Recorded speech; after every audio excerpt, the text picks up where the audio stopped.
Hey everyone, and welcome back. Today we're diving deep into a surprising turn of events in Zimbabwe's political arena. Now picture this: Zimbabwe's most popular opposition politician, Nelson Chamisa, is not just attending, but actually being celebrated at a function hosted by none other than the British Embassy in Harare. But here's the twist: his hosts weren't just diplomats, but also included bigwigs from the ruling ZANU PF party. So, what's going on? First, a bit of backdrop. Zimbabwe has been under the spotlight for its intense political rivalry, primarily between the ruling ZANU PF party and the opposition, notably led by Chamisa's Citizens Coalition for Change, or CCC. This rivalry has roots deep in Zimbabwe's history, and it's been anything but friendly. So why the sudden camaraderie? Why would members of the ZANU PF, who have a history of stern opposition to Chamisa, suddenly display what seems like support? Is it a genuine shift in political dynamics? Or is there something more strategic at play? Let's break it down. Chamisa, despite facing numerous challenges, including alleged censorship and intense political pressure, has maintained a significant follower base. His appeal isn't just limited to the youth or the disenchanted. It seems to cut across various sectors of Zimbabwean society.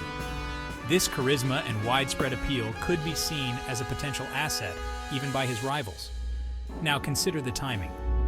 Zimbabwe is no stranger to strategic political maneuvers, especially with the ZANU PF's recent move to secure a two-thirds majority in parliament, which, by the way, grants them enough power to amend key constitutional provisions. Could this interaction at the British Embassy be a calculated move to either co-opt Chamisa's influence or to soften the party's image in the eyes of international observers? However, there's another angle. Diplomatic functions are often platforms for behind-the-scenes negotiations and reconciliations. This event could be signaling a potential thawing of relations, or even the beginning of a dialogue that might lead to more inclusive governance. Or it could simply be a show, a veneer of unity for the international community. To add another layer, the international context cannot be ignored. With global eyes watching and international diplomacy often influencing domestic policies, Zimbabwe's political leaders might be playing a more nuanced game than we realize. So what does this mean for the future of Zimbabwe? It's complex.